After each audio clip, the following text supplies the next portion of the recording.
Hello and welcome. Hopefully you are able to hear me. I need to wait for 20 seconds or so for proof of that, and then we can get going.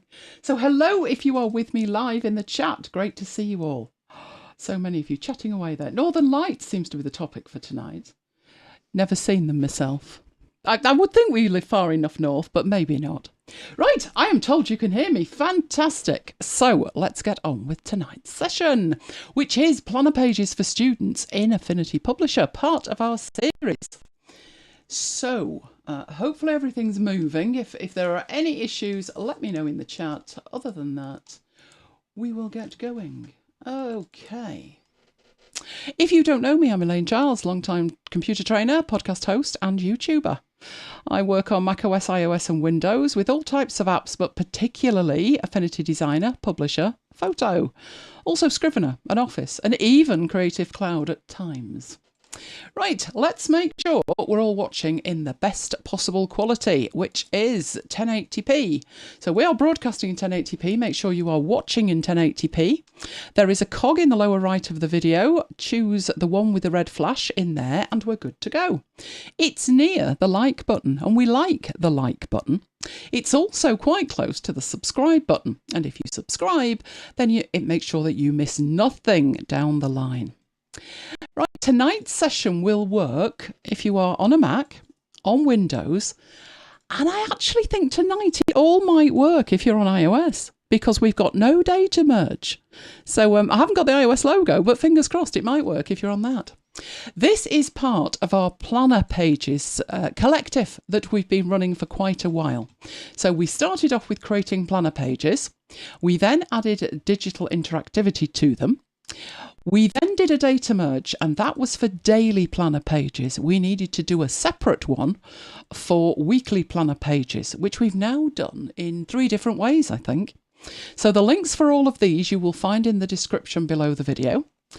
Last week's was Planner Pages for Teachers, and this week we have switched it to Planner Pages for Students. Even if you are not a student, and to be honest, we're probably all students of something, there will be features that I will demonstrate inside Affinity Publisher that you may not be aware of or may not be aware of using them in the way that I'm going to use them, irrespective of what the pages I'm actually designing. But if you are interested in exactly what I'm designing, we're going to look at starting smart. Then we've got notes pages, and we've done dotted pages and lined pages and stuff like that. I will briefly go over creating lined pages, but then we've got some special pages. So music manuscripts, notes pages in the Cornell style, and using multiple master pages. Then we have creating a student timetable. That's one of the demonstrations where even if you don't need to create a student timetable, the features that I'm demonstrating work on any table. And it's one of my infamous dirty hacks. So we love those, although I shouldn't remind you all of those, but there you go. Then we've got a couple of maths things, and I know if you're stateside, it's math, but I'm in the UK and it's maths, plural. So we have times table, 2 ways of doing that. We're going to create some maths wheels, and then we're moving on to letters with our alphabet. So that's the plan. I know you will have questions as we go through. That is perfectly acceptable. In fact, it is to be welcomed. So make sure you put a Q at the beginning and give me a little bit of context. So if you're referring to a dialogue box, tell me which one, because by the time I come on to read the question, I may have no idea whatsoever. So give me a little bit of context as well. And the Q&A will be at the end, and we'll probably have a bit of a chat as well.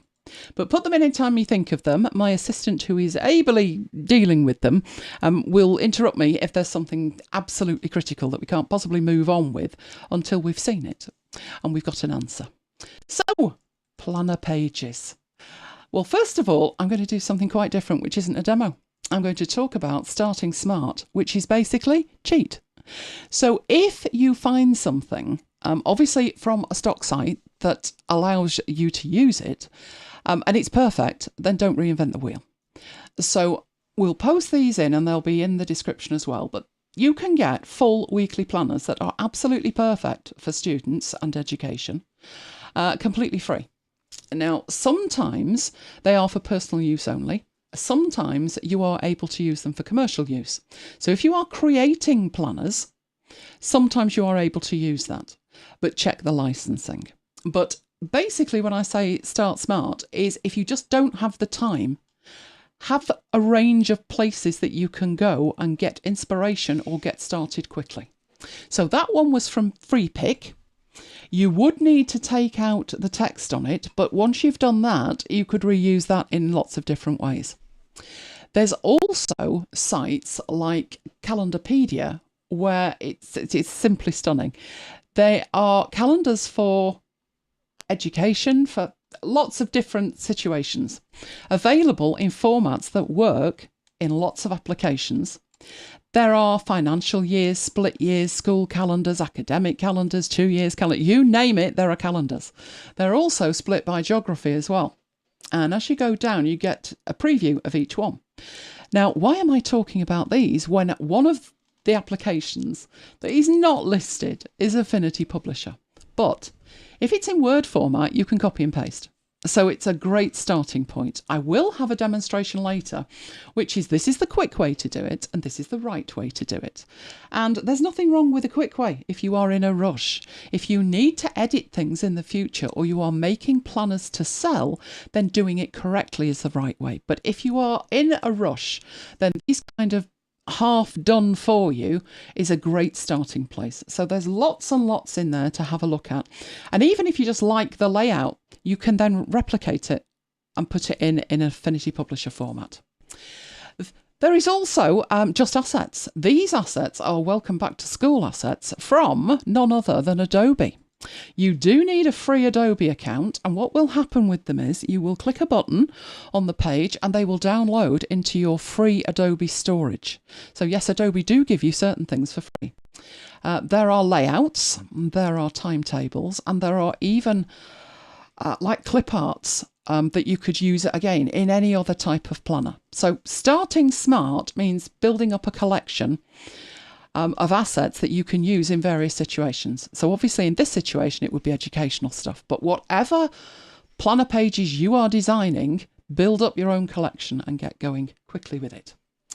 Right, the first thing we're going to have a look at is notes pages. So I've said music manuscript. I'm going to create a file from scratch and I'm going to be putting a lot of things in there. And I will start with a very basic one, just if you've never done it before or you're transitioning from another application. So that's what we're going to have a look at. So let's get Publisher open. I'm using Publisher 2. I think pretty much everything I'm demonstrating will work in Publisher 1. And as I've said, it will work in Windows, Mac and iPad. So it's having a think about opening. Having a think. It's not running quite as slowly as yours, but not far off. Hey, Mike. Right, okay, here we go. So I'm going to completely start this one from scratch. It's one of those situations where it doesn't matter, the page size doesn't matter. So I'm sticking with A4 for this, but it will scale down. It's not that it has to be a certain size. So if your page is letter page, or it's A5 or half A5, half letter, all you need to do is group everything and then just make it smaller so it fits. So size doesn't really matter at the moment. Right, I'm showing you creating it completely from scratch because it means that every single thing that I put in here, you're going to see me do. Because we're going to use this file for 4 demonstrations, I think. So we are starting from scratch. We are looking at how easy it is to make a plain notes page. There are lots of different ways of doing this, and I have seen people play around with lines to do it. So you basically want lined paper. And you can do that by drawing lines, but don't do that because it takes far too long, and if you need to change things, it takes longer to edit. You have a table tool, and the table tool is your friend, even if it doesn't look like it's a table you're trying to create. So I want to create a page that's got lines on it. Now obviously that's a table and that doesn't look great in terms of notes, but once I've got it the right size, I just change this to what I want. So at the moment it's got 8 columns. I'm going to set that down to 2 columns, and you see it doesn't change the size of it if you do it with the columns. Down here, I think I want 30, so I'm going to type that in, and that does make it smaller, but I'm going to just drag it down so it fits. I also need here the first line to be slightly bigger, so I'm hovering between 1 and 2 and pulling it down to make it almost twice the height. That has the impact, negative impact, don't really want that, of pulling it off the page again. But I'm just going to pull it back up. I don't need to be precise with the actual size, as long as I look at it and I eyeball it, that it's the right width for writing on. And you could make these where I've got 30 lines, but you could make 20 and make them much bigger, or make them narrower if you want. But get to the starting point first. So don't start fiddling at this stage. What I now need to do is have a margin. So I'm dragging this back over here. That's 10 millimeters. I probably want that a little bit bigger, so 15. I'm only using the margins on this for a guide. And then it's a matter of formatting that table. And it couldn't be easier to do that. It doesn't actually look bad as it is. If I use Control and W and we take away my blue margins, that you could use that. You could use that as is, but we can improve it slightly. So the first thing I'm going to do is to select the entire table. And then I'm going to use the table panel. So I'm going to bring it on so you can see it. And in here, I want the horizontal lines to be grey. And I'm informed by a lot of people that I train with this, that this is confusing. The borders box is confusing. You don't know which ones to pick. Well, the one at the top is the outline. So if you just want something happening to the outside of what's selected, you pick that one. If you want it happening to the inside, you pick the one next to it. And if you want it happening to all of them, then you pick the third. Those are fairly simple. It's the 10 below that that seem to confuse. But the middle row is all to do with the horizontal lines, and the bottom one is all to do with the vertical lines. And we're not fiddling with the vertical lines at the moment, so it's going to be one in the middle. I don't just want it at the bottom of my selection, or the top and the bottom. And this one is all of the lines. But this one, which is the inside horizontal, will work great. And what happens when you click it is it looks like it's applied a big thick border, but it hasn't. It's just selected them. At the moment, they are black with half pixel. Half a point. What I want to do into here is choose a grey colour. So we actually have greys that we can choose in here. And I want it quite light, a lot lighter than black. Choose that in there. When you click away over here, you can instantly see the difference between the horizontal and what is actually looking like a margin. Then I select column B, the whole of it, and I want to impact the left-hand edge. So that means I'm working with the bottom row of 5 and I'm choosing the left edge. At the moment it's set to black, but it would probably make much more sense to have that as either red or blue. So that's what it looks like if it's red. And if I go back in and select that again and make sure that I've got this left edge selected, change that from red to blue, and then it's blue. And it's as simple as that. The beauty of doing it in a table is if you decide then that you need a little bit more space, you can come into it and delete some of these. So if we delete the bottom 3, delete rows, that will shrink it back up. You can pull this down and now you've got a little bit more space on each line. So if you were doing that any other way, and I have seen people do it with individual lines with the pen tool, I've seen them use the rectangle tool and try and line everything up. A table is much, much easier to do that with. So I am going to take that back to my 30 lines and we are done with that. But I said this was going to be a music manuscript. So let's have another page. And music manuscript I'm also going to do with a table. I'm going to put my margins back on so I can see them and draw a table. And all I do is draw the table so it fits. I am not concerned with anything else with a table. But if we think of what a music manuscript looks like, it doesn't have separate cells. So I actually for this only need one column. As it happens, I've got the right number in here as well. I've got 5 lines or 4 spaces, depending on how you look at it. Now, I know that to fit this on the page, this table needs to be a certain size, and the certain size is 16 millimeters tall. Now, before you start fiddling with it and thinking, okay, so there's 4, so I need to divide 16 by 4. No, don't bother with that. A table is just an object like anything else. So you can select the table. It's got the white handles around it. You are not editing the table at the moment. You're not editing the individual cells within the table. But down in the transform panel, you can in here tell it what height you would want. You can see it's a little bit too big. I can put 16 in there, press enter, and that deals with all the maths. I don't need to work out what each row needs to be. I'm doing it as a whole there. A question about margins. Okay. Is there a set width for margins? I have them set to 10 millimeters top and left and right, and 15 at the bottom, so I've got space for page numbers if I want to, but they are completely up to you. If you just created a default new file from Affinity Publisher, you would probably find the margins set to about 1 inch, but it's completely up to you what the margins are set to. So when you go to create a new file, margins are one of the options that you have that you can specify in here. In fact, you don't even need to put any in if you don't want. You can actually take the margins out. But this is where I've got 10, 10, 10 and 15 from.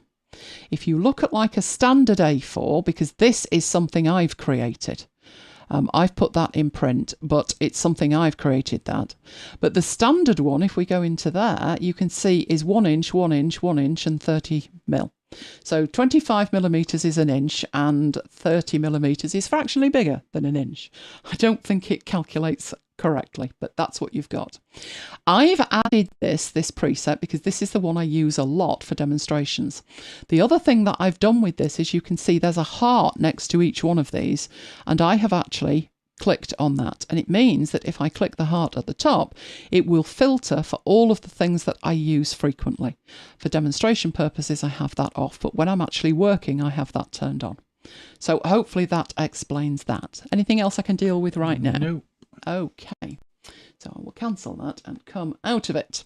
So we've got our stave up here. It has borders on it. So now if I go into here, you can see that, yes, we've got the borders we need. But sometimes, and I don't profess to be a genius with music in any way, shape or form whatsoever, but sometimes I've seen that the left-hand edge and the right-hand edge is fractionally thicker. So I'm going to put on the left and the right, I'm going to make those a little bit thicker. So for that one, I'm looking at changing the horizontal. So it's the lower 5. And I want it on the left and the right, which is the outside vertical. And instead of it being 0.5, I'm going to set that to 2. And you can see what happens here. I can make that look crazy. So I will set that to 2. So it's just a little bit wider. Right, 2. Click away and you see it looks great. Now, there's something missing at this stage, which is, yes, you would actually get away with that, and then the student would have to draw the clef on and the rest of it. But you can actually do that. You could do with finding the Windows shortcut, because I don't know the Windows shortcut, but you'll find it. What I'm going to do with this, in fact, you may be able to insert, I don't do it that way. Rather than draw the thing or go and find a vector for the treble clef, there's another way to do it that's much easier. So I'm going to go and get a text box. So I can do this either. I can do it as a text box or I could do it as artistic text. It doesn't really matter. So let me get an artistic text there. Flashing cursor indicates it's ready and waiting. On a Mac, it is Control, Command and Spacebar. And that brings up your emojis. And if I were to type in there, clef, it would provide me with 4 of them. I don't want the first one because the first one's already got half the lines on. But this one is just a clef. So if I do that, I've got exactly what I need. I happen to know with that, all I need to do with it is put it up here. But it does need to be fractionally outside of the lines, apparently. I played the recorder and I played the accordion, but it was a long, long time ago. Windows and full stop. Like we did discuss that, didn't we? Windows and full stop if you're on Windows. So about there, a little bit taller, I think. with some space. That looks okay. Now what you can do with that, if it's not quite right, if it's almost there but not quite right, you could convert that to curves and then edit it to your heart's content. But for me, that's good enough. So the lines, the table, and the clef go together as far as I'm concerned. So I'm holding the shift key down, had the clef selected, hold the shift key down, select the table, and group the two of them together. And look at the whole page. And there we go. Now, what I want to do is select the group, hold the Option key down, and pull this down so I've got a second copy of it. And then I'm going to worry about getting it in the right place. So I'm looking here, and I think the 34mm mark would be right. And is it going to do it exactly? There we go, 34mm. Right. What I now want to do, that's not going to work. Let me do that again. Didn't do it properly, did I? Right, let's get hold of that and Command and J, which is duplicated. And let's have a look where it's put it. 35 and a bit, so not right. So I'm going to duplicate that and put it where it needs to be at 34. Now I'm going to Command and J again, and it is going to power duplicate it down the page so the gap is always the same. I may or may not need that one because it's a little bit close to the bottom, but I'll leave it in. And that's what I've done to create that music manuscript. We will be doing other things with this in terms of tidying it up shortly, but that's the principle of it. And of course, this can go in a digital planner. It could go in a printed planner if you wanted. If it was going in a printed planner, you may need a wider margin to accommodate that. I've left this like this because I'm working on the principle it will be used in digital, and I don't need to think about that unless I'm putting in digital spirals or digital discs, which for this I've ignored. We've covered digital discs in the other session, so if you want to have a look at those, but in here I'm ignoring that. But it would be pretty simple to make it shorter, narrower. Right, so we've got our music page. The next one was the Cornell notes pages. So let me know in the chat if you're with us live, if you have heard of Cornell note pages and do you use them. They're a specific type of notes page where you have your metadata at the top. You then have the majority of the page dedicated to the notes that you're making. Afterwards, you go through your notes and you add cue points to the left-hand side, so important points in the notes. And finally, at the bottom, you have a summary and you complete that summary so it summarises all the notes that are on the page. I didn't have that when I was at university, but what I used to do was when I made my notes, I only made my notes on one side of the page. And then I used the back of that page to make the notes. Yeah, that was the empty page for the following page. So similar, this is better. So let's have a look at this. Right, I'm going to need another blank page here. Now, there's lots of different ways of setting this up and doing it. What I'm going to do is show you what we're aiming for. So I have one that's finished. I also have a screenshot of one that's finished. So that's what we're aiming for. The detail across the top is your metadata. And it's amazing if you have that there, you are more inclined to fill it in. If you don't, if you just go in here, you could well forget to put that. That's critical information. Then the yellow part is where the notes are. The green part is the cue area. And the pinkish bit at the bottom is the summary. So that's what we're aiming for. And it looks complicated, but it's not complicated. Now, I did this a slightly different way to how I would normally do it, because I thought if I wanted to change things, I wanted to leave it as flexible as possible. Now, one thing you could do with a table in Affinity Publisher is you can drag this table on. This is purely as an example. And if you need to, you can change the table in this way. So let's say that the top two rows, I wanted to merge them. So I've got one big cell at the top. You can do that. You can merge the cells. The problem with merging cells in Affinity Publisher is the same as doing it in Excel. It can trip you up down the line. If you then need to insert a column or merge it in a different way, you have to unmerge it and then fiddle. So to keep it as flexible as possible, because there's only you seeing it in Affinity Publisher, I was more concerned with what it actually looked like. So this was what I did. I thought, right, it's going to be much easier to have a bit at the top, and I think that's going to be around the height here, let's say 20 millimeters. Right, and I don't need 5 rows, I only need 2. So let's get it to 2 and then pull it back to 5. 20 I said, didn't I? 20. And I certainly don't need all of that, I only need 2. So instead of 8, I'm swapping that for 2. And I don't want this in the middle, I want it over this side. But how far over that side? Well, I pretty much want column A to be about 5 millimeters. So 5 centimeters, which is 50 millimeters, which is 2 inches. Ballpark. You know, I'm not concerned about it being bang on accurate, but that'll do. Right, that one I probably do need a little bit taller. So let's take it to 30. Oh, it's tricky to get it accurate with a mouse. I should probably just type it in and be done. Yeah, let's type it in and be done. Right, so in the height, 30. Right, in there, I want it to say date, subject, teacher and title, but I'll worry about that down the line.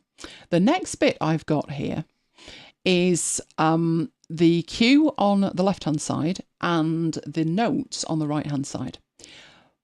We've pretty much got that already, haven't we? So I'm going to keep that separate, but I'm also going to duplicate it down here. And I'm going to squish it up a bit so it's a bit smaller. So let's take that down to the 20 that we had it and put that underneath there. But in here, I obviously need more rows because I want this to come down probably to about there. So that gives me 21 rows. And then I need the bit across the bottom, and it's easier for me to just draw that in like that. In terms of the number of columns, I only need 1 because it just looks like lines. So take that down to 1.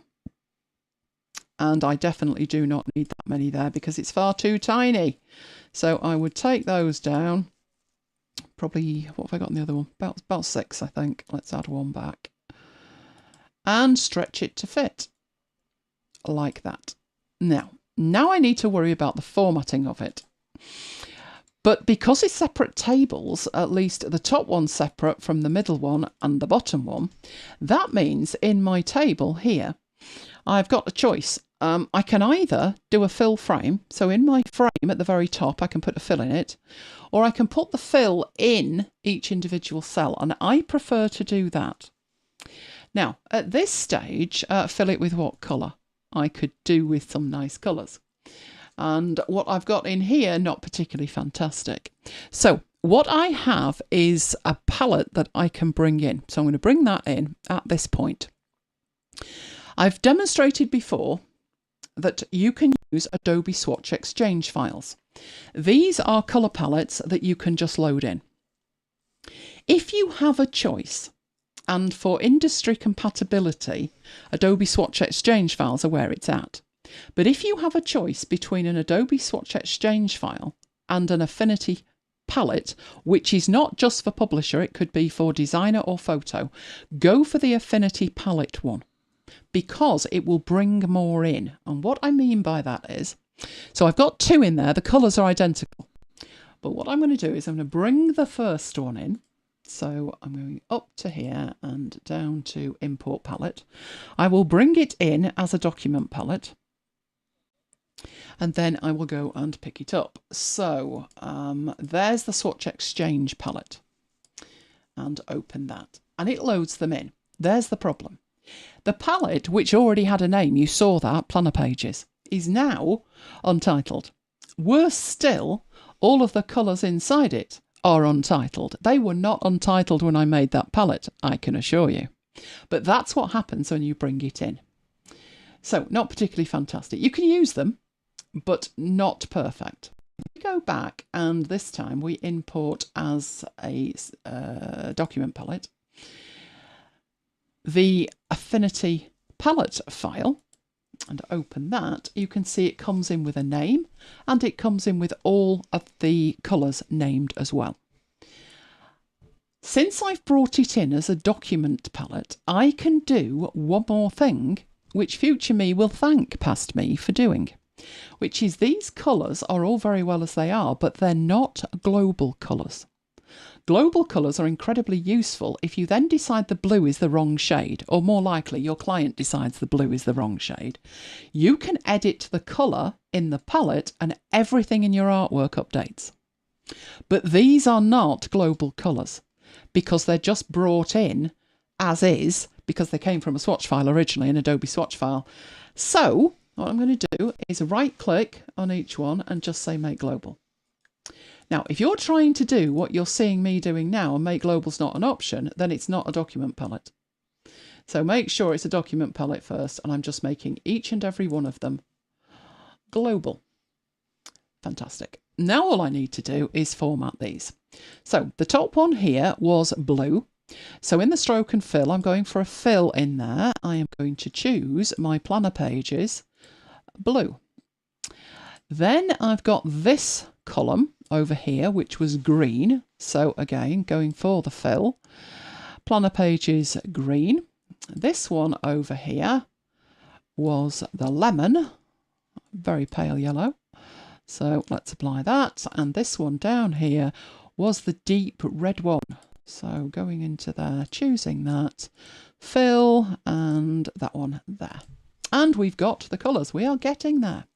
What I'm going to do is Control and W again, just to turn off everything that shouldn't be there. So you can see a preview, which is this thing up here. I use Control and W, but it's the toggle preview mode.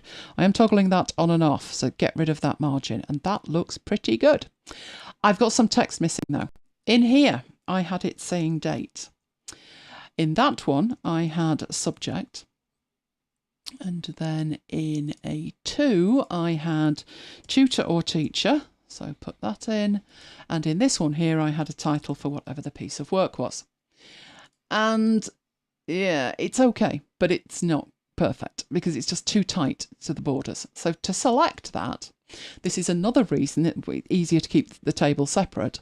I can make the changes globally on that table because there's only 4 cells in it and I don't have to worry about the rest going wrong. But in the insets, I would take the insets up to maybe 3, even 4. I think 3 looks better.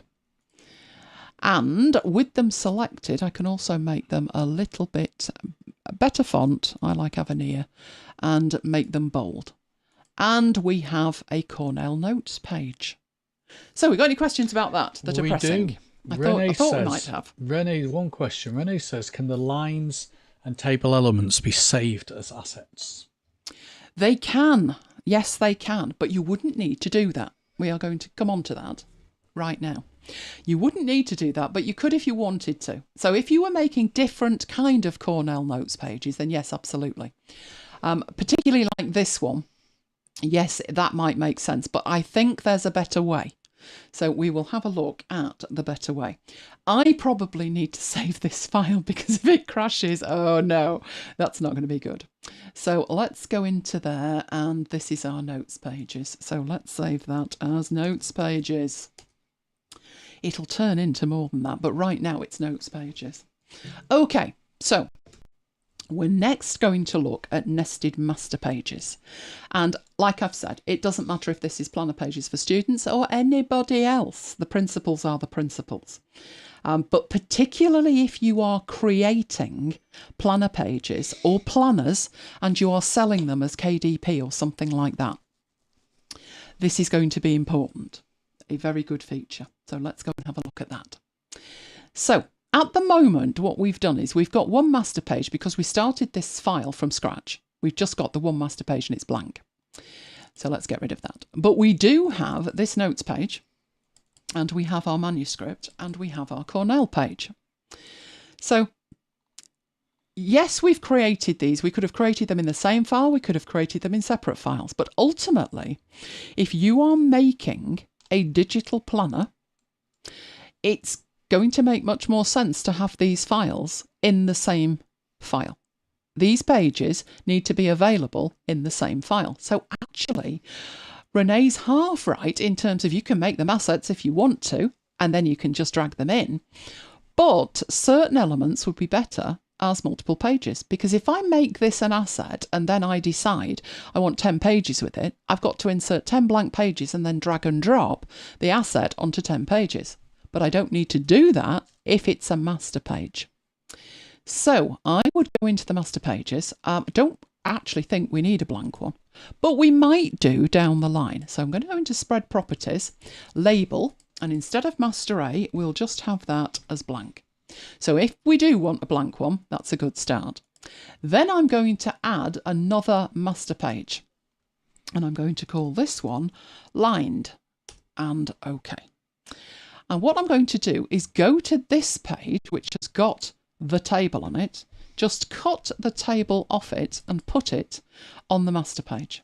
So that is now on the lined master page. And rinse and repeat with the other two. So I'm going to make another master page. This one is going to be the music manuscript.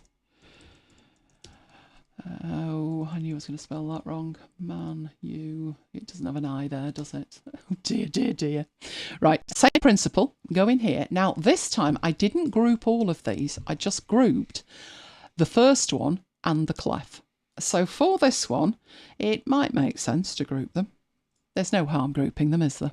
So I will cut that from there, it's thinking about it, and put that on the music manuscript. And then finally, there's my Cornell one. So this is in 3 pieces. I could group that if I wanted. So let's cut that from there and go and make yet another master page. And this one is my Cornell notes. Right, and OK that and paste it in. That leaves me with 3 blank pages actually in this document, but I've got some intelligent master pages going on here.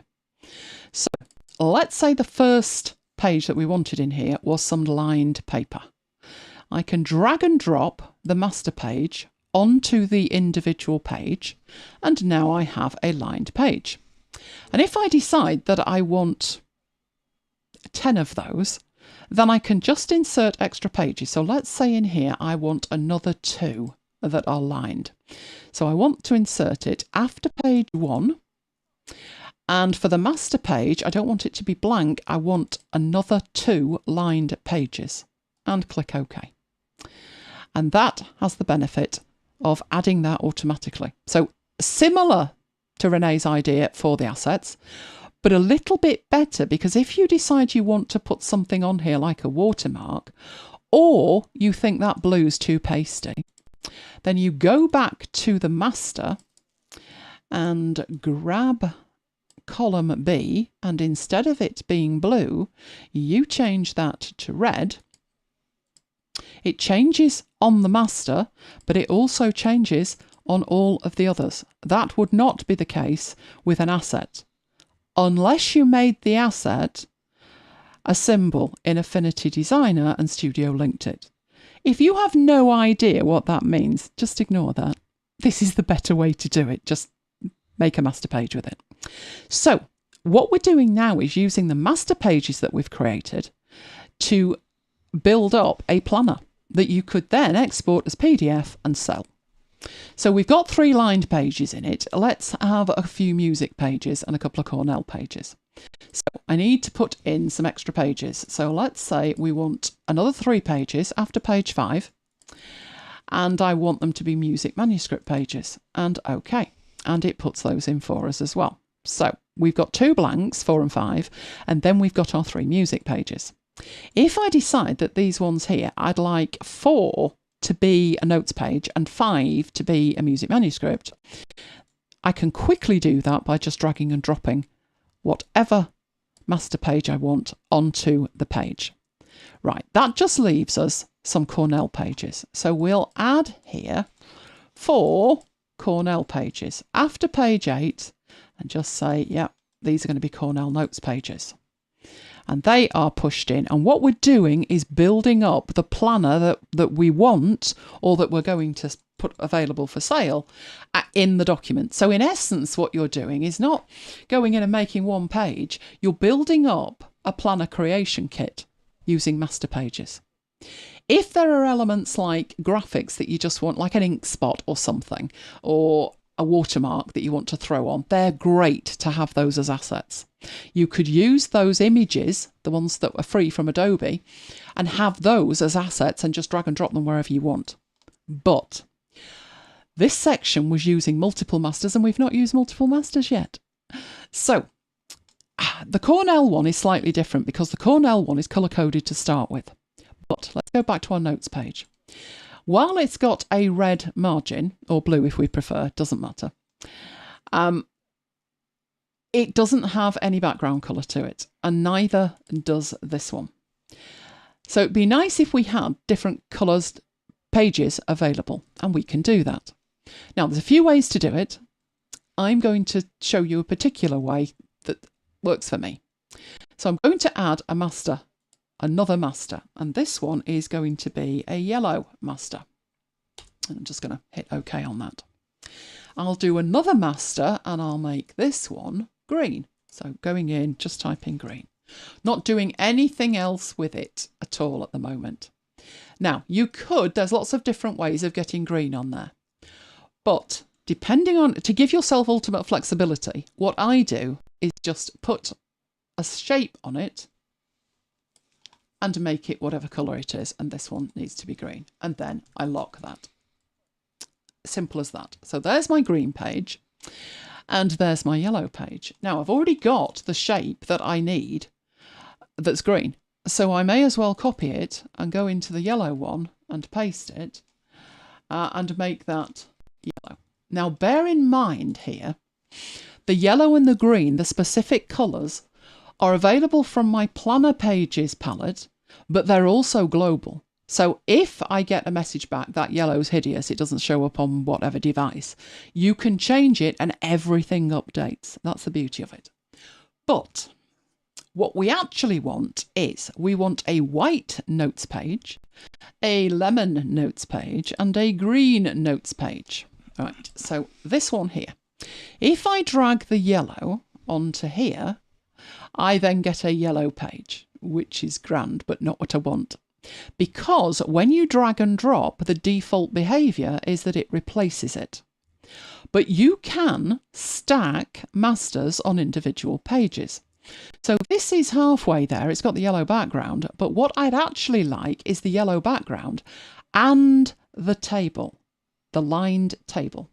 So if I right click on the page and say apply master, this gives you a lot more in the way of granular control over it.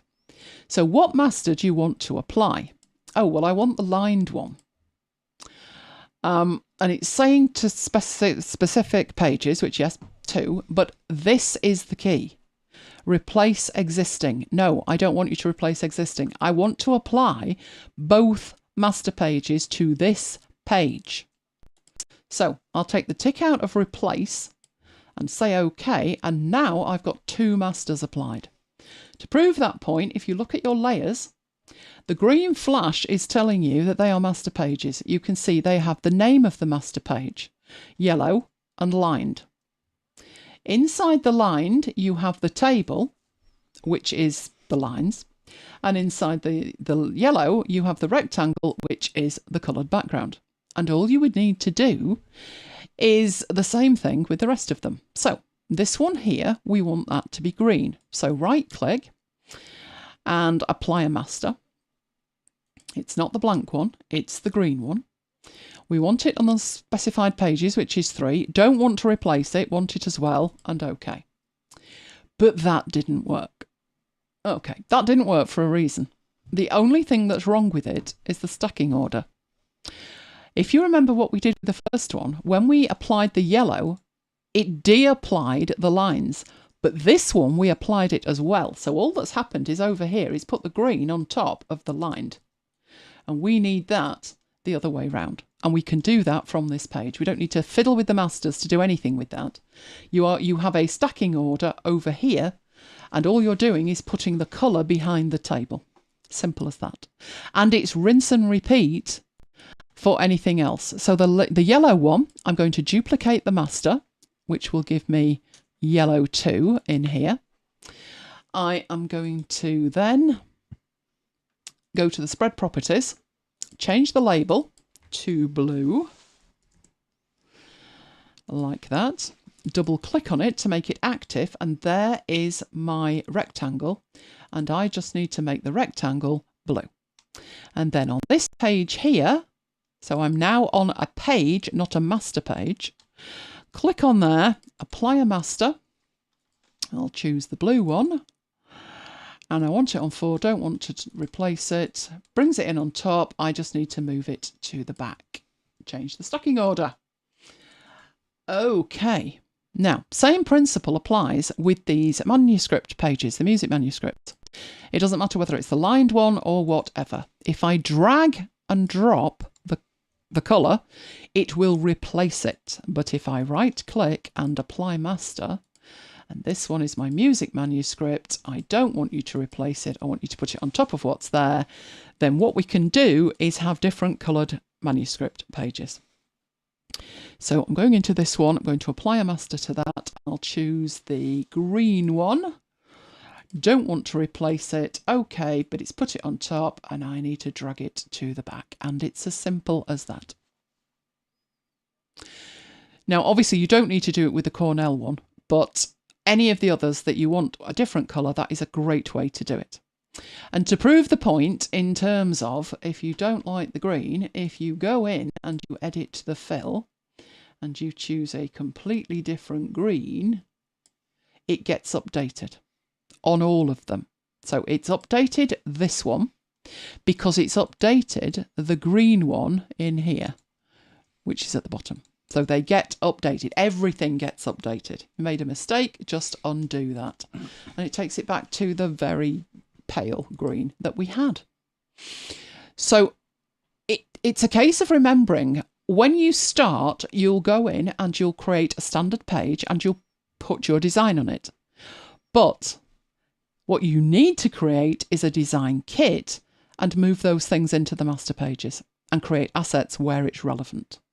But that is how you use the multiple masters. So do we have any questions about that? No questions. Okay. So I'm going to save that. I can't remember what we're going on to next, but all will be revealed. Oh, student timetable. This one's a good one. This was the one that needed thinking about. So at first it seems like something really simple, and then when you start thinking it through, you realise you need 5 columns here and you need to round the corners there and you need a gap between them, and then all of a sudden you've got a lot of maths to do to sort out that those columns are equal and square and all of the rest of them. So let's have a look at that. I think I'll start from scratch with this one. So I'm going to make a new file. I'm going to stick to the same thing, but with it being a timetable going from Monday to Friday, I'm going to flip the page round. So my 15mm is at the bottom and my 10mm is at the top and the left and the right. So all I'm doing is flipping it round so it's landscape and creating that. Right, we will need the tables shortly, but we don't need them right at this second. So I'll get that out of the way. Right, what we actually need to do here is make a table. So I'm going to turn these back on. What I need is, in fact, can I show you? Let's have a look. I think I've got a finished one of these in there. Right, it's a bit tiny, but you can see it. I'll open it and then you'll see it in all its glory. We need to do that, is what we need to do. So we've got to think about the gap at the top and the bottom and the left and the right, the gap between them and all the rest of it. That's not all we've got to think about, but that's one thing we've got to think about. So the gap at the top, the bottom, the left and the right is margins, and that's already set. But I need 5 different tables. Why can't I create one table? Well, there's a gap between the columns. Oh, but you could put a column in there and do that. I could, but the corners were rounded as well. So each one's going to have to be separate, which means I would need to know the full width of the page. So from this edge to this edge, I would need to know the full width. I would then need to minus from that the margin on the left and the margin on the right. Take what's left, take 20 millimetres off it, which is the gap for column 1 and 2, 2 and 3, 3 and 4, 4 and 5. And what I'm left with, divide it by 5. I happen to know the answer is 54.1. But you might be working in inches, and that's going to be even trickier. So there's a better way. So let's look at the better way. We have available... now, where did it put it? It keeps moving it on me. Here we go. Right, we have available guides. So guides in here you tend to think of as vertical and horizontal guides. So you can drag a guide on like this straight from the ruler. If you want it to be precise, they appear in here. So if that one should have been at 200 and this one should have been at 40, you can be much more precise in the guides window. But I don't want to do it that way. I want it faster than that, a lot faster preferably. And that is where your column guides come on over here. How many columns do you want? There were 5. So let's take that up to 5. Right, that doesn't look right though. It doesn't look right because the gap in between is far too big. That's called the gutter and it's set to 8.5. I only need that set to 5 millimetres. And that'll do me. So now I've got this template to work to. I can't go wrong, she said. Seriously, that will do just fine. So my table for Monday, I'm going to grab out there. Now it doesn't need anything like that. I think I had that set to something like 8 or 9. Let's make it 9. So we've got nice big gaps. And you only need this for the sessions anyway. So period 1, 2, 3, 4, 5. So you're not really going to have more than that anyway. That one is going to say Monday. So I think I had that set to pop-ins. Let's set it to pop-ins and make it a bit bigger. Right. And I want it centred. So I want it centred vertically and horizontally. So far, so good. Now, the grey that you're seeing behind it is coming from the guides that you're working to. If you now use your preview, it gets rid of the whole lot and you can see what you're working with. So, I did have some colours for this. I had a times table. No, that's another demo. A timetable palette. So I'm going to bring that in by importing it. So import a palette. We'll have it as a document palette. So it's only in this document. And it is in timetables, which is there. So it's an Affinity one. So it's got the colours names in it. And they're global. Because when I exported it, they were global. So once you've made them global, they're global. Right, so I had that up here, and I think I also had a day header. So this header here needs to be that colour, which is going to make it white. But the background of that cell, so remember our tables panel here, we're going to have the background of that cell to the red. So I'm going in there, going into the swatches. Good grief, that does not look right. Come on, that's better. No, it's not. That does not look right at all. I've got bits missing off the end. That's better. Right, there they all are. So I'm having the background as red. Right, that's almost everything done. But the rest doesn't look great with the outline in black. So I'm going to select the whole thing and I'm going to make this one, which is all, I'm going to set that to the same red. So choose the red there. And that looks like that. It's a bit skinny. So I think I need to set it better than that. So instead, we'll have that one. No, actually, we won't. What we'll do is, I shouldn't change a demo halfway through, should I? No, leave it alone. Right, let's make that up to 1 pixel, just so it's a little bit thicker so we can actually see it. There we go. Now, you need to be aware it looks like it's red, inside and on the right, but it looks like it's black on the left. But it's not black on the left. There is a line there. That's your margin.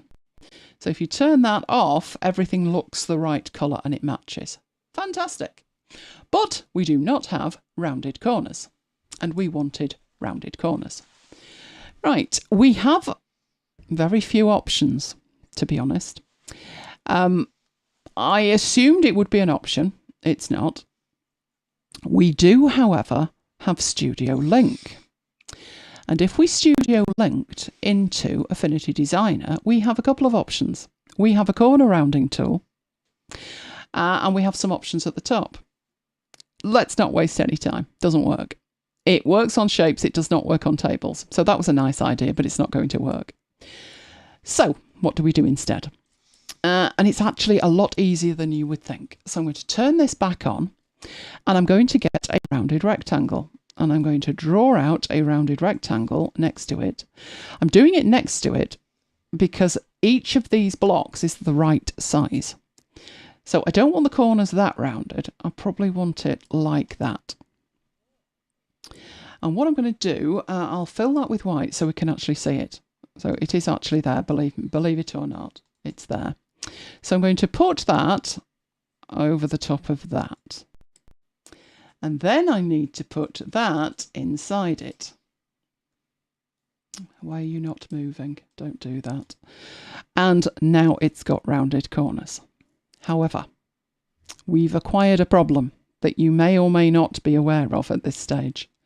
Let's turn the preview off, and that's the problem. It loses the corners, which is not good. But we can select the rounded rectangle. So let's go into that. Not good. That's the problem. It's cut it off.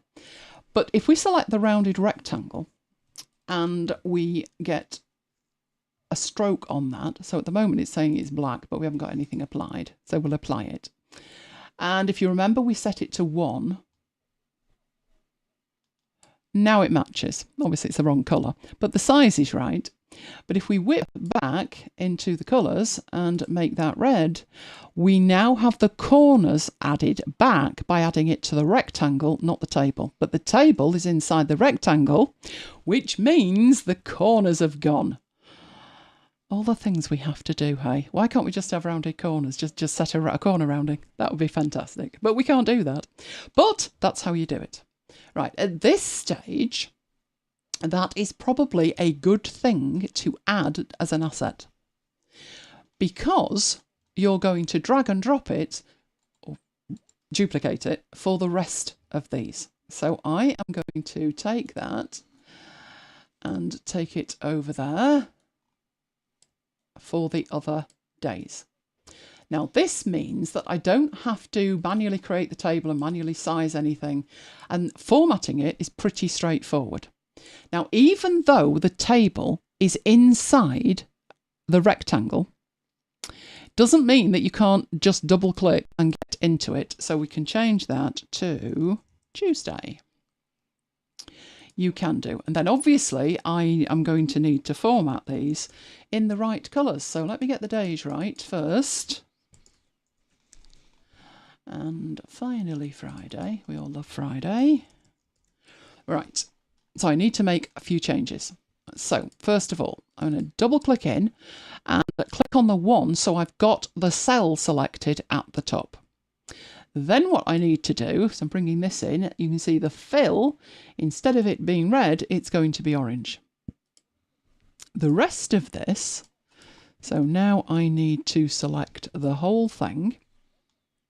Where I've got this set as 1 point, and you remember we had it on that all option, and change that to orange. Will it work? Well, it's certainly got the fill and that, and they are matching. So let's have a look. Does it actually match? So let's have a look in there. Not totally. Now that's because we need to do one more thing, which is we need to select the rectangle itself, which is the rounded rectangle. Tell me you are the right one. No, you're Wednesday. No, I need Tuesday. That's Thursday. I'll be right yet. There we go. Tuesday. And what I need to do with this is make sure that the rounded rectangle has the orange as the right one up here. So that should have a... Why has that not got that already on it? It should do. Oh, I know. I need to have the selection tool, and then it'll tell me. So I need to make sure that that is set to orange. You'll see it far clearer on this one. So on Wednesday, I need that cell to be, so I'm using the fill option and I'm setting it to yellow. And then I need to select all of these and I need to apply a border of yellow. And for this purpose, I've actually got a dark yellow so we can see it.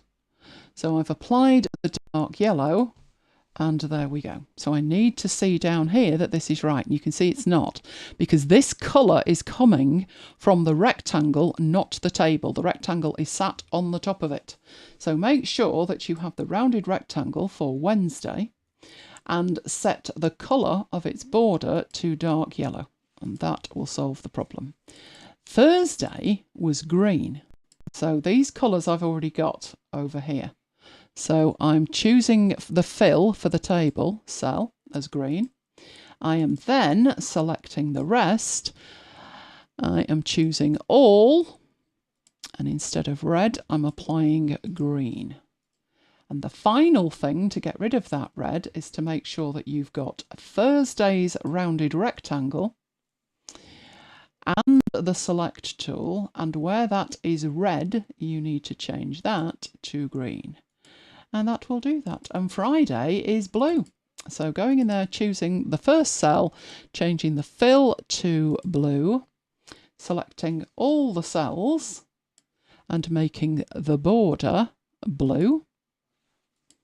So each one needs 3 things doing. It needs the colour, background colour for the top, it needs the table borders, and the final thing it needs is the rounded rectangle. Why I have to change the tool, I have no idea. It annoys me. And there you go. They are all done. But this kind of thing is the kind of thing that you would add as an asset, because you may have one where you maybe you're working weekends for over the summer and you want to add more days into it.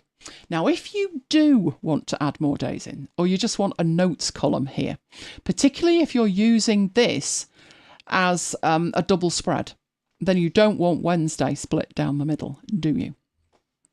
But what you can do with it is select the whole lot and move it in, and that will give you space for another one. But you'd have to do the maths again, and you don't want to do that. But if you go back into your guides and say, yeah, that was a mistake. There's not 5, there's 6. So this allows you to add an extra column. Then all you need to do is select one of these and move it so it matches the new guide that you've got. And that way you don't have to sit there and work out what width they should be. You just move them, put them in the right place. So what colour shall we have for the notes one? I know, we'll just leave it. We'll just leave it. So it's very straightforward to do this. Like that. And for speed, I will just duplicate that. We'll put that there and I will change that to notes. And that would work on a spread now. So the trick with that one is to use those guides to make your own life easier. Future you will thank past you for that. Okay, so there we have our timetable. So I'll save that timetable. And we'll head off into the next one. We have a question. Oh, go on. From Sarah, is there a way to save guides as presets? What do you mean by presets? They would stay in your template if you made a template. That would work. So I guess, yes, there is, but it's a bigger thing. It's a template. Do we have anything else? No. Okay, so we're moving on from a timetable to times tables. This one has given Mike and I hours of bad words, haven't they? There's a lot of different ways of doing this. I'm going to show you 2 ways that, well, yeah, I'll show you 2 ways. There's the right way if you need to edit it, and the way that'll do if you're in a hurry. Do like to show if you're in a hurry. Right, so this one's slightly different in terms of times table, that's the one there. Right, I have a file. This is a file I've downloaded from Microsoft, so it's an Excel file. Michael put the link into the chat and they'll all be linked in the description. So I've double clicked the Excel file and it's thinking about opening Excel. Actually, it's not. It's lying to me. It's not. Right, when you download the file from Microsoft, it's an XLSX file. No, it's not. It's a T. Yes, it's a T file, which means it's a template. So when you open it, if you make any changes or you break it, you don't have to worry about it because it's automatically duplicated it for you. Right, this is their example of a multiplication table. All right, if I sound incredulous, this is why. Right, you can work wonders with this. You can utilise this in whatever you're going to do in Affinity Publisher. But there's a few gotchas. So in here, each of these is a cell. That's not a problem. And you may think if you've already got this, why would you reinvent the wheel by making the table in Affinity Publisher? And the answer to that is it depends on the changes that you may or may not want to make. And there is a few gotchas with this. The thing that got me the most was the reason I was thinking of putting the table in Excel first was so it could calculate it for me. Yes, I know my times tables, but mistakes happen. But when I looked at this, it's not a calculation. If you look in the formula bar, it's just, well, Mike reckons what they've done is filled the first row and the second row and then filled the rest from it.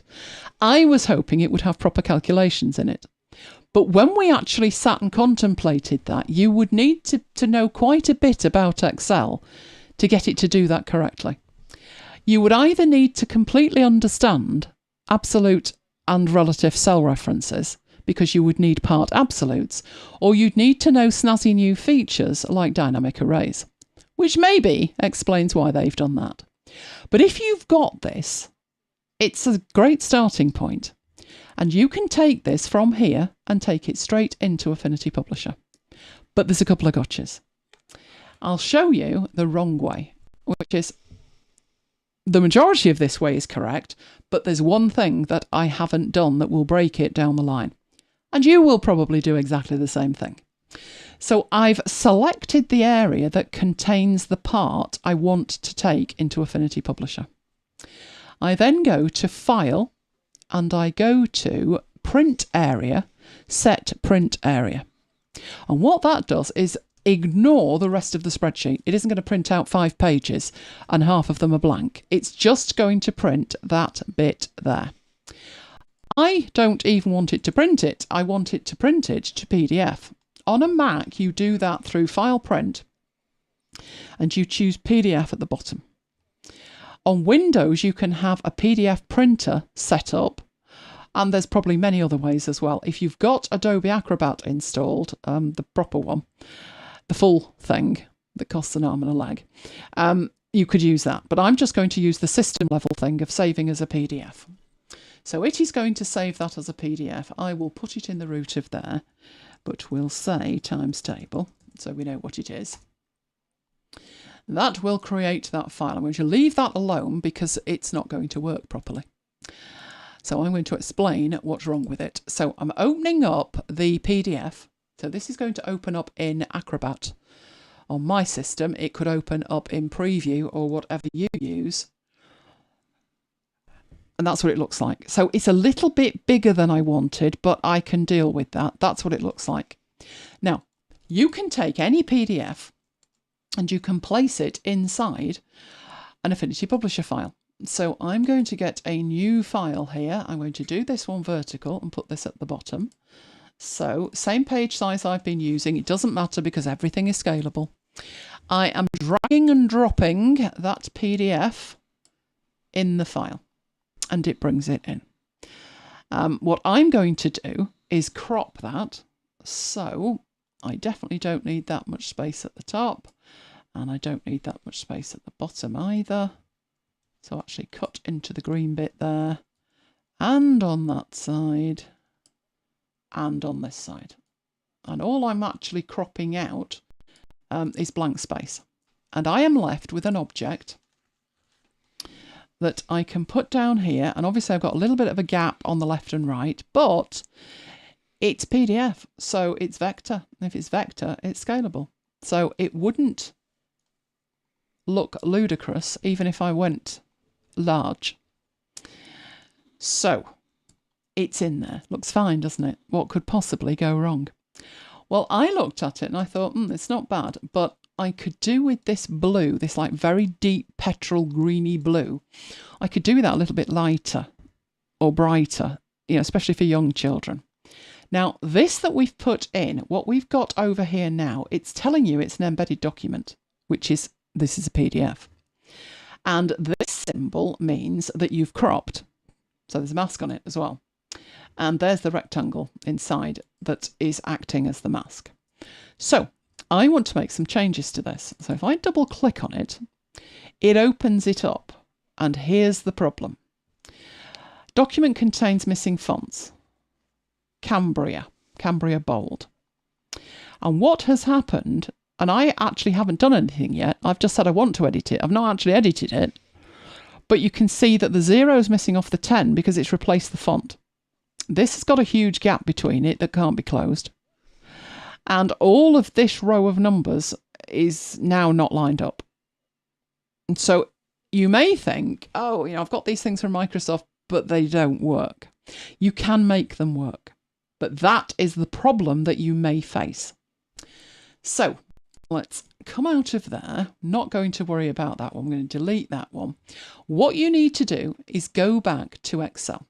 And when you're in Excel, you need to change the font to something that you actually have. Now, you may be thinking, but, these cells here, it's saying Cambria, and that means I've got it installed. And indeed it does.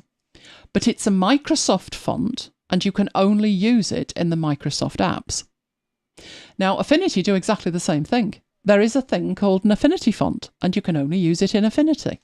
So it's not just Microsoft doing this. What you need is to select in here and apply a font that works in both applications. So we already know that Avenir works in both applications. So I am going in here and I'm going to find Avenir. Where are you? There we go. Avenir. And that has changed that ever so slightly, but not enough that I'm concerned about it. Nothing's broken in terms of I can still see all of the numbers, the alignment's correct, everything's clear, I'm good to go. Right, I've already set the print area. You can see that with the border around the edge. So I will select it again, but all I should need to do is go to File and Print, create another PDF from it, but this time it's using Avenir. So I'm going to save this as a PDF. And I'm not going to call it that. We called it Timetable, but I'm going to call it Timetable Avenir. So we know that the font is going to work. And it doesn't really matter where the material is coming from that you're trying to put in Affinity Publisher. You need, if it's Word, if it's Excel, numbers, pages, doesn't matter. Do not use any fonts that are unique to that application. Find a font that you know for a fact works in both. Doesn't mean you can't change it down the line in Affinity, but I will show you that this isn't still not the best way to do it. It's an easy way to do it when you know what you're doing, but it's not the best way to do it. So we'll get that out of the way, and now we are going to import that file, the Avenir one, drag and drop, Timetable Avenir, and do the same with it. So I'm going to crop it so it's cropped to the right size for me, like that, and then I'll go in and worry about the font. So that is fine. Put that where I need it to be, which was down at the bottom, but I want to stretch it out so it fills it like that. But what I still wanted to do was go in and change this petrol colour. So I'm going to double click on that now. No error messages anymore, nor has it substituted any fonts, so fantastic. This is when we find out that this, while it looks like a table, is not a table. So if I were to click on here, I've selected a line. And if I were to click in there, you can see that is a text box. And it's got all these numbers in it, but it's not linked to row 8 or 7. Why are 9 and 10? I've no idea. This is not the way to do it if you want to make any edits. Now you may think, well, why would I make any edits? Well, you might want to put a mistake in there deliberately and tell the children there's 3 mistakes and go and find them. In which case you're going to need to edit it. And it'd be nice if it was easier to edit. You can edit it. You know, if you want to change 24, you can go in there and choose that, but you will knock everything else out if you put a single digit in or 3 digits in. So it's not the best way to do it, but you can see it's quick and it's in there. And if the change that you wanted to make was the colour, this petrol blue green thing that's hideous, if that's the change you want, then you can do that. But what have I selected here? And what if I select there? And oh no, that's selecting the text. So where do I click to select the thing with the background? And the only way that you can actually tell is up here, where that changes to the colour. So there's a bit of an issue. That's black, that's a line, that's not the right thing. The chances of me going through here with the command key held down and selecting everything I need is slim to non-existent. So let's do it the clever way. Up here, we know that that is this petrol colour. So that's selected correctly. If I then go to select and choose select same, fill colour, it will do it for me. So you will see what it has selected now. It's got all of these squares selected because they've got the same fill colour, which means all I need to do is find something engaging enough, like the pink, to change them. And it doesn't matter what I want to change those to, I can do that. So you can edit this up to a point. I think the pink was actually less offensive. There we go. You can edit it up to a point, bearing in mind you are editing the embedded file at this stage. And that ripples through to the file that contains that file. And if that's the change you want, you're good to go. Because if you're printing this out, it won't matter that it's not actually the best way to do it. And if you're making a digital copy, that won't matter either. Once you've got it in here, you could make an asset of that and use it wherever. You could have applied a global colour, and then the global colour would have automatically updated. But your main problem with this is the fact that if you do want to make changes that impact the numbers, it's not a table. It is not a table, unfortunately. Obviously, it's fairly straightforward to make a table in here. So if we go in, I don't want to actually add a master, I want to just add a page. Let's add a page in there. Now, this one actually had in it the zeros as well, which I thought was weird, but, you know, that's just me. I think I had it at 12 by 12 as well. I had more in mine. Should we stick with that? No, let's go for 10 by 10. So what I'm going to do in there is, obviously, you can put this in like this. And then go in and to make it 10. Can I do it 10 by 10? It's 11 by 11, isn't it? If I want 10s, no. I've no idea. I'm going to make it 10 by 10. Right. So 10 in there and 10 in there. But they're not square at this point. Luckily, all right, with all of these in here, you do have the option when you are in your table panel, which is there, to set the width and height of your cells. And I think, from memory, I made them 15 by 15. Where did that just disappear to? 15. Right, and then they were square. The reason I wanted to use Excel, as I said, was to calculate the numbers. Let's make it easy, I thought. Right, that is there. Can I do that? Let's find out. Let's find out.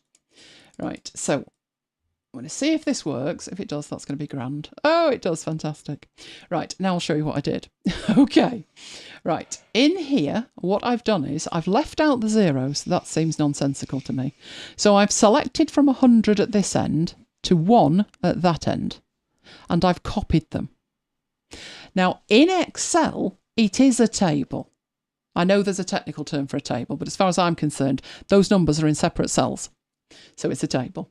So I've copied that. I come into here and I select the range that I want to paste into. So I've copied 10 by 10 and I'm pasting it into 10 by 10, like that.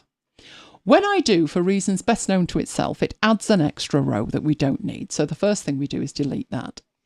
And then in here, we go about formatting those numbers. So first thing we want in there is that they are centre aligned, and they've come in a very strange colour as well, which is not impressive. So what colours have we got in here? We choose some apple colours. Let's make them purple. Oh, hang on. That's the background it's done. Right, what's happened is it's got some opacity on it, which I did not apply. I have no idea why it did that, but I'm not going to worry about it. Right, so there's my numbers in here. And the beauty of this now is if I want to put a deliberate mistake in there and say that's 20, I can do that and it does not impact anything else. And you can then like play basically times table Sudoku with the children while they work out what's wrong with it. The other thing is we had the square roots. So in this case, it would be that cell and that one. All of these are the squares like that, and they had a different background colour. So with those cells selected and with our table panel coming on and off yet again, if we go into the fill and we choose, we've not got much in the way of pasty in here, but we'll choose yellow. You can do that to indicate that they are something specific.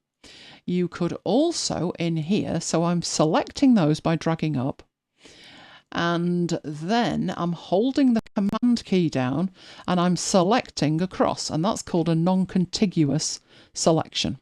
So I've got those selected. I'm going to go to the fill, let's make them purple, and let's make the text white like that, and probably bold as well, and possibly a bit bigger, because as far as I'm concerned, they're headings, but Microsoft don't agree. Never mind. And we have a times table. Again, that is something you could make as an asset, because you could, I've made that 15.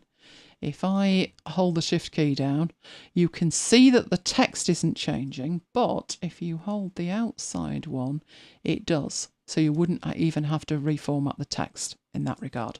So that is something that could be an asset, because you can change these colours at will. You can change the font, face, the whole works. So this one is if it's quick and dirty and you need it now and you like the pretty graphic behind it. But don't try doing anything beyond changing the colour by making a selection within it, because it's not a table.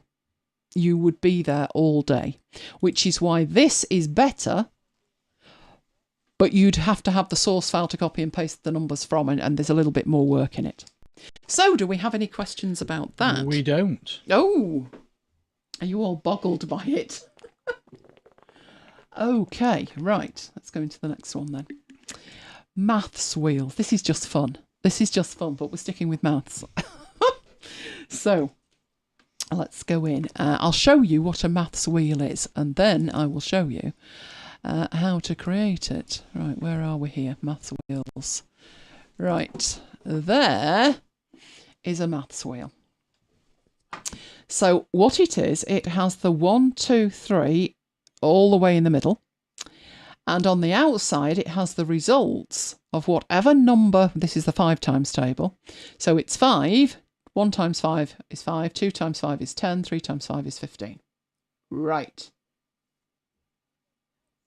So that is what we need to create. It looks so simple, doesn't it? I love stuff that looks simple. Right, so I'm going to get a new page. It's not that complicated. It's just a matter of thinking it through. So let's get that there so I can see my numbers. There we go. Right, first thing I'm going to need is my colours that I've got in the document. And so I've used the oranges and I'm going to use teal. So I need a circle. So I'm going to go to the shapes and get the ellipse tool. Hold the shift key down. And I do believe this was about 160. So it's easier in there if I just do that. And that is now 160. So that is the outside one.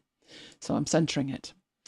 Right, you could draw another one, or you could duplicate this one. So I've duplicated that. I'm going to scooch it in a bit, make it smaller, and I need it 115. Now it's twanging. So I'm not 100. No, I don't think I'm going to be able to get that to 115. But it's there and it's not bad in terms of the colour of it. It's just not the right size. But what I will do in here is I will then type that in. Right, what I did with that, because it then moved, I was holding down Command and Shift and it was scaling around the centre point. If I type it in, it doesn't scale around the centre point. So I've got to make sure that it is lined up properly. Then I had another circle in the middle, and that circle was much smaller. So I will go and grab that, and that one. Oh, that was almost right. I had that 65. Right, wrong colour, but there's my circle. And that one's going to be light cyan, and that would be in the middle like that. So that bit's easy. It's the rest of it that's less easy, which is I need it to be a wheel. And some vector applications let you draw a wheel. This is not one of them, but it's really straightforward as long as you know what you're doing. So in here, I'm going to change my colour to black on this. I'm wondering if I need it on both, but we'll leave it and see. Right, we have the much feared pen tool, but all I'm going to do with it is draw a straight line. So I'm going to click there, and move down to the bottom, and I'm getting guidelines to help me that that is in the right place. So you can see it's snapping, and there is a line like that. Now, can we see the line? Oh, we can't see the line. Right, so I need to give that some kind of fill so we can see the line. Right, let's get hold of it and give it a fill. There we go. So there is one line. Right, this at the bottom is indicating if I were to duplicate it or rotate it, how it would rotate. And it's easier to rotate it from the middle. At the moment, that is at minus 90 degrees. I want to have 12 sections on here. So within each 90 degrees, there would be 3. So if we mentally divide 90 by 3, each one's going to be 30 degrees. So if I type in minus... I haven't duplicated it yet. Hang on, haven't duplicated it. Right, so Command and J to duplicate it, and then in here, put in minus 60. And the next one would be minus 30, and then it'd be 0, and so forth. But you can power duplicate. So you only need to do that, and it's done. The whole thing is done. Now, obviously, at this stage, I'm saying it's done, but it doesn't look like the other one, does it? But that's really simple. The only difference was that this yellow circle, if we drill into it, the lines were behind the inner circle, but on top of the other 2. So while I haven't named all of these and put the lines together, I can grab the lines and group them and put that in as lines. And all I need to do is move it behind that one, which is the centre one. I also think they'd probably be better, these curves, as not black. So if we start off with light teal, but then change it. So if we start off with that, but make it deeper. So it's really quite dark, but just not black. Have we done that? I think we have. Right. So the next thing to do is just put the numbers on. So we'll start with the easy one, shall we? We'll start with the easy one in the middle. So about that size, and put in X and then whatever the number is. So we might as well stick to 5, keep things simple. Right, we have that and put that in the centre. Right, for the rest of them, all I need to do is to create the first one. I'm going to keep this simple by putting it in here. Right, we are going to need to go to 12, so we'll leave it there. And that one is 1 times something.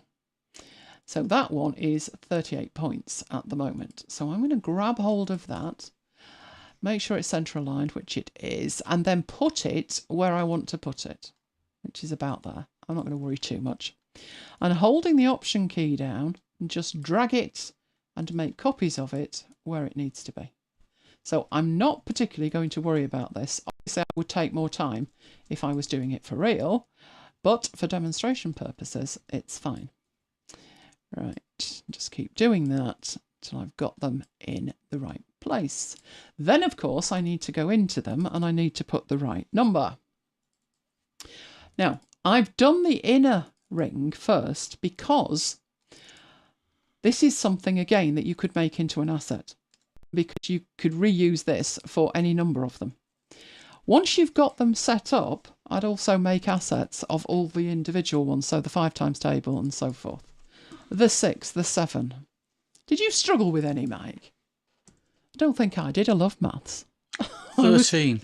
I was strange. I struggled with 13 times table. No, you see, I didn't struggle with that because of Pythagoras, but let's not get into that. Right, so with this one, then at that stage, you can make that generic by taking the 5 and just putting, x, that's the number. So times, and then replace this by whatever you're going to do. Obviously, in this case, it's going to be the 5 times table. So I will grab that. And again, I'm just going to go around the edge. I'll do the first 3. You'll get the idea. So 1 times 5. I don't think that should stretch anybody, should it? I don't think 2 times 5 should stretch anybody. It's when we get up to like the 3,000 times table with apple prices that we lose it. Like that. But as I said, what you could do is put X in here and X in here and then make this an asset.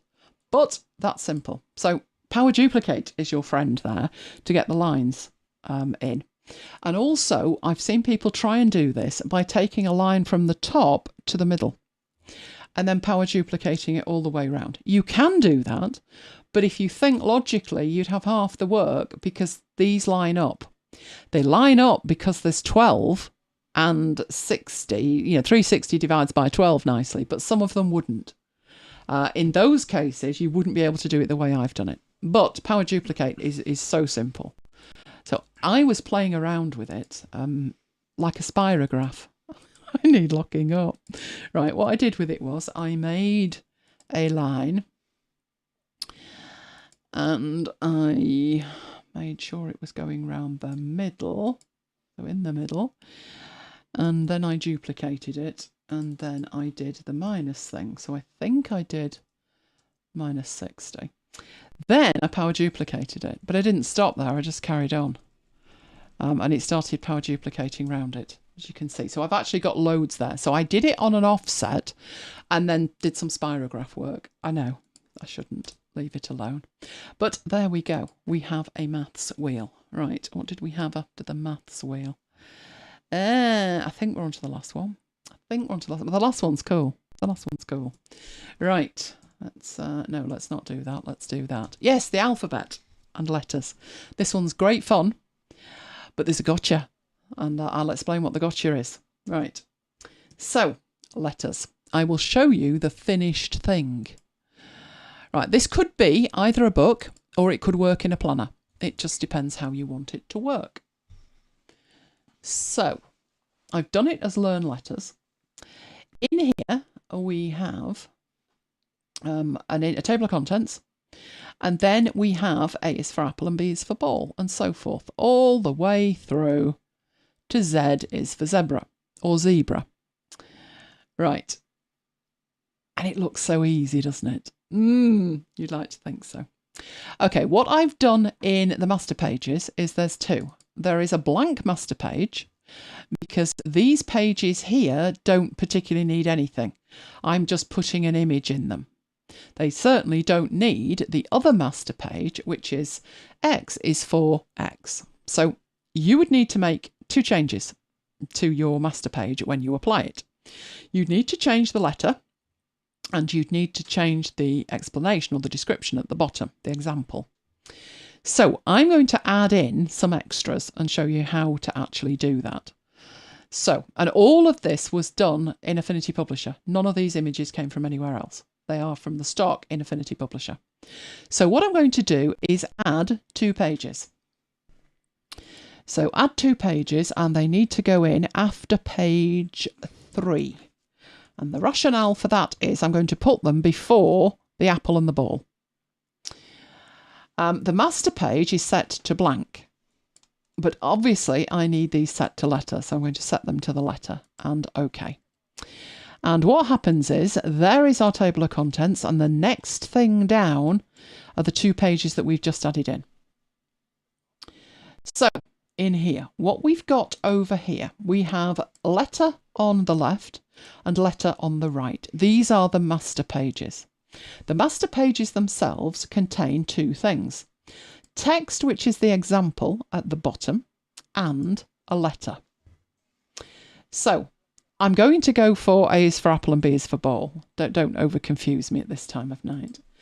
Right, so the letter itself here is going to be A. So I'm just going to type in A.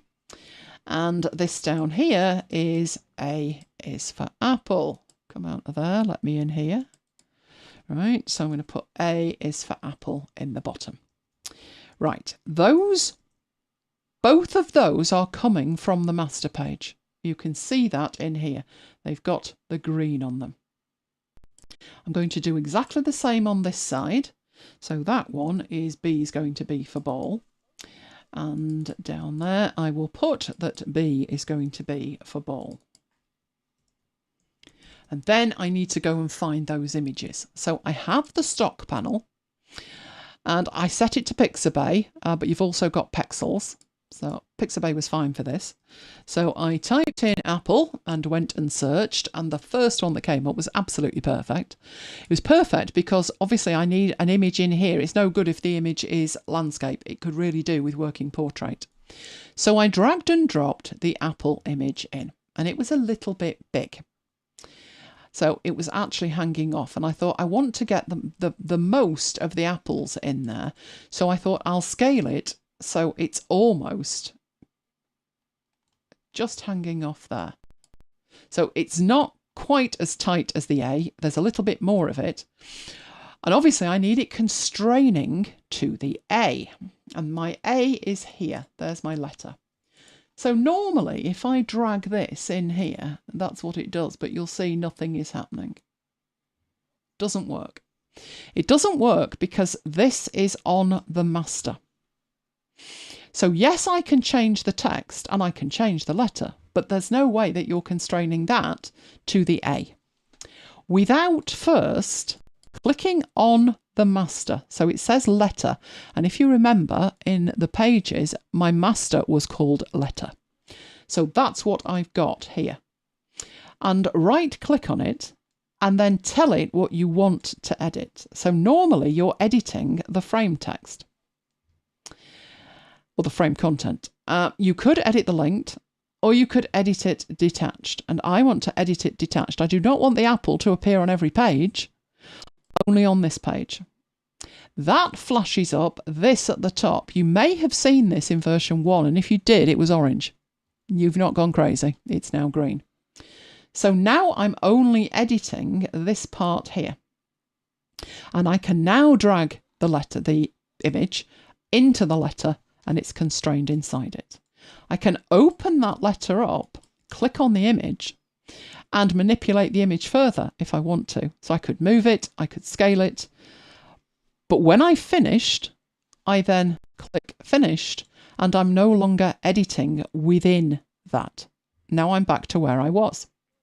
So if I fold up that letter and I come onto the B letter, and we go back to the stock and we look for ball, there's the image that I used. So I'll drag that one on. Actually, that is probably it's way wider than I need, but I do need it kind of up there like that. So it's sort of there. Same principle. I need to go to the master. I need to edit it detached, and I need to take the ball and put the ball inside the letter. And that is actually pretty perfect. It's about the right size as well. And then finish when I've done. So obviously it took a bit of time to do all of it because you're looking for images that work. One, it has to be, C for cat, D for dog, E for egg, F for frog. But the image itself has to work. So all these cats that were sprawled out horizontal, I needed it to work vertical. Same with the dog. But there they all are. Now, you could use this as posters. You could use it as a single poster. You could put them out and put them in a digital planner. That's the whole point. You could leave it, where I've got E is for egg, you could leave it blank and let the child write it in with an Apple Pencil or something. But that was what I did. Now, this bit here, which is the table of contents, now obviously I've got 2 A's for apple and 2 B's for ball. This was just inserted as a table of contents. So first thing to show you is it's just a text frame. There is the table of contents palette. If I update that, you can see I now have A is for apple and B is for ball twice. So it is working. How that is working is this text here, hence the anchor, is a heading 2. And the heading 2 is included in here to make the table of contents. If you've never seen a table of contents made, let's delete the table of contents in there and go and put another table of contents in. So from the text, we need table of contents, insert table of contents, and it inserts a table of contents, simple as that. How I got the lines in was to do with the text style. So by default, that won't look like that. We go into the text styles, you will see we have a range of text styles. None of them are for the table of contents because we haven't selected it. But once you are in the table of contents, magically, some styles appear. And TOC 1, which is what this is, heading 2, which is what this is, you right click on there and edit it. In here, you have tab stops. And by default, the tab leader is set to none, and it looks like that, which is why I narrowed the entire text frame down, because it was 2 ... There's no need for it to be that far away. But as long as you've got your dots in, you can follow it. So initially it will look like that. But you just need to choose what tab leader you would like. So that's a dot, this is an underline, that's a strikeout. So I went for a tab stop with a full stop. And OK, and that is what you've got there. Obviously at this stage, because I've got 2 A's and 2 B's, I've lost my Z. My Z has disappeared at the bottom. So if I was going to keep that, it would be a simple matter of just dragging that up a smidgen and bringing Z is for zebra back, or Z is for zebra back, depending on where you are. And that is your table of contents.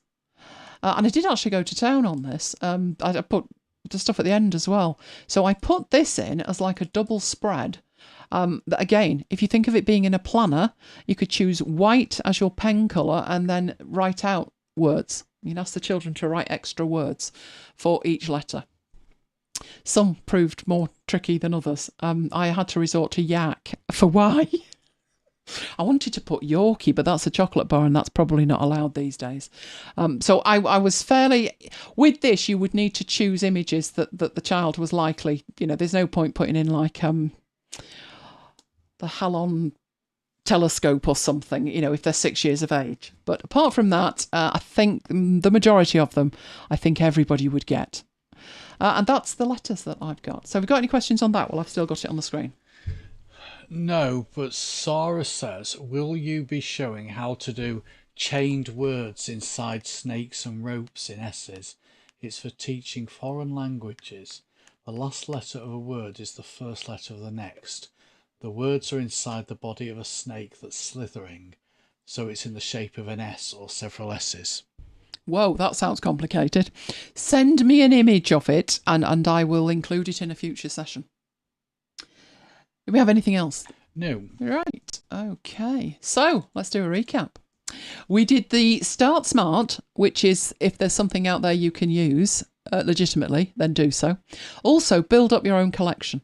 So this is where something like Eagle comes in, where you put all your assets in Eagle, or you create assets in the Assets panel. We looked at notes pages. We did a very simple one, and then we did the music manuscript, the Cornell page, and the multiple masters was how we changed the colour of all of the standard pages that you've done. So the idea there was to get in the mindset that when you create a page, make it a master page and then create an instance of it.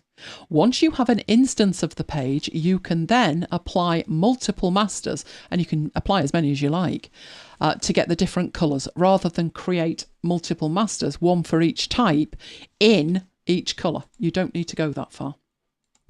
Then we did the student timetable, which was rounding the corners, which is trickier than it should be. But then we do like a dirty hack. We did the times table, which was the Excel one. So change the font, all of that. And then we created maths wheels. I enjoyed the maths wheels. And finally, we did the alphabet letters. So that was the last planned session in the planner series. But I am open to suggestions like the S thing with the snaky words. That sounds fun. So the planner series, whole series, as I said, it started with the planner pages. We then went on to interactive planner pages. So that image that you're looking at there, all of those tabs were clickable, tappable, and it navigated around the thing. Then we did the first data merge, which was the simple daily. We did a more complicated weekly one. We did stickers. And I think now I've actually done about 4 or 5 sessions on data merge. That one's not to do with planner pages, but we deep dived it. It was everything about data merge. And as I said last week, we did the planner pages for teachers, and this one has been the planner pages for students.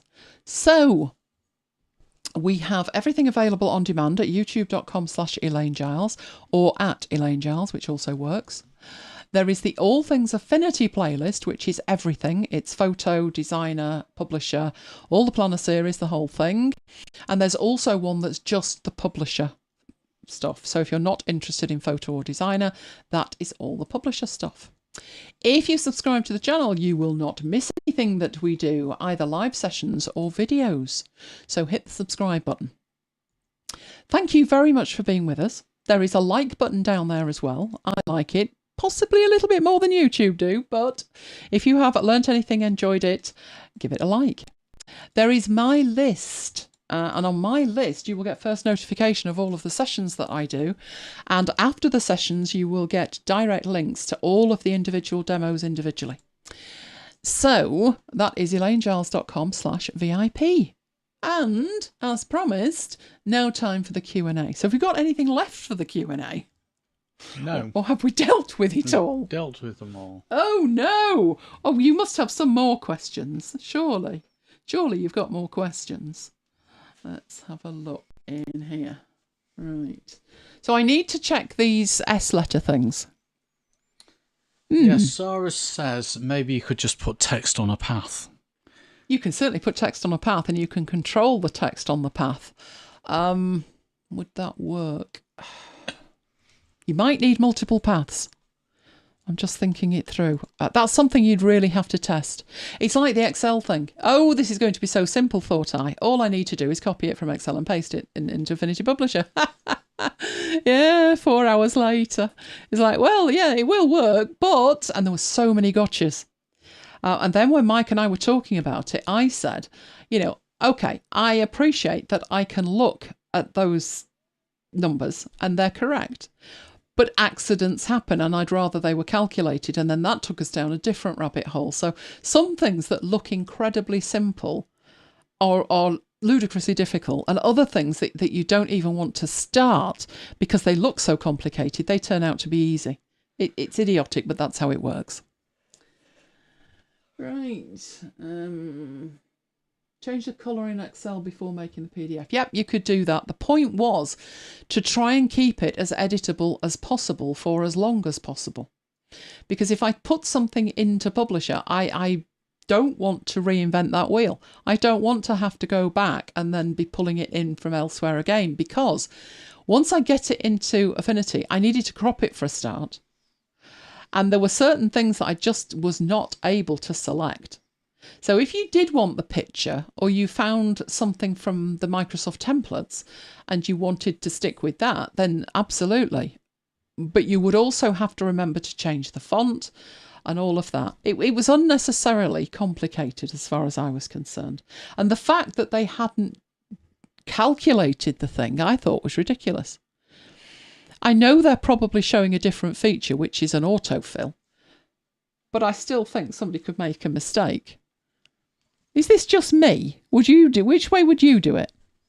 I chose the part absolute way. Which way would you do it?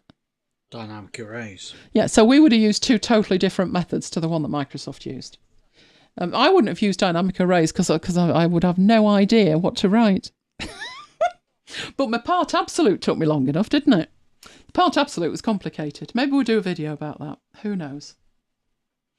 Right, so have we still got no more questions? Is that it? Are we done? Looks like it. Oh, wow. Right, well, what you do need to tell me is what sessions you'd like to see. What features do you need to know about? What would you like to create with it?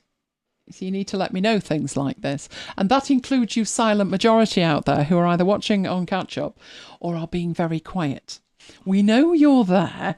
We're glad that you're there. But do let me know if there's something specific you would like to see. Maybe extend the music one or something else. Let me know. Otherwise, you're subjected to what I think's interesting, which could be completely different to what you think is interesting. I wouldn't be surprised at that. So I hope you all enjoyed that. Let me get over here and put my poster up. There you go. Let's take the poster full stage, seen as though there are no questions. Oh, can't believe there's no questions. Okay. Oh, have you seen what Peter's put in? Can't possibly imagine what you're thinking about, Peter. He's put Yes, I know. Mike's being slow. I know what you mean. I know what he means. The light has dawned. I knew what he means straight away. I was... Oh, my word. Right. Oh, poor Renee. Renee's tired. Oh, no. Does this mean you've got COVID? Renee's got COVID. Oh, no. And so is his good lady. Oh, that's terrible. Oh, well, I hope you're feeling better soon. Let's put it like that. SFN is having a think. Excellent. You look after yourself, Renee, and love to Mrs. Renee as well. And hopefully you'll both be better very, very soon. Right, okay then. If there is no questions, I will head off, which means I get a chance to treat myself to some ice cream. Because I have not got COVID, so I can have ice cream. My mum always used to give me ice cream when I was ill. Yeah. I had ice cream when I had my tonsils out. Oh, I got kicked out when I had my tonsils out. Oh. Because typical, true to form, typical me. I go in hospital, not actually ill. You know when you're going in for elective something. And by the time I came round after the operation, they'd given me German measles. I felt like death warmed up. Yeah. So this is why I don't like hospitals. Don't ask me to do anything on hospitals. I'm not good with hospitals or anything else medical. But we will be back and see you soon. So for the moment, it is good night from me. And good night from me. And we'll both see you next time. Stay safe, guys.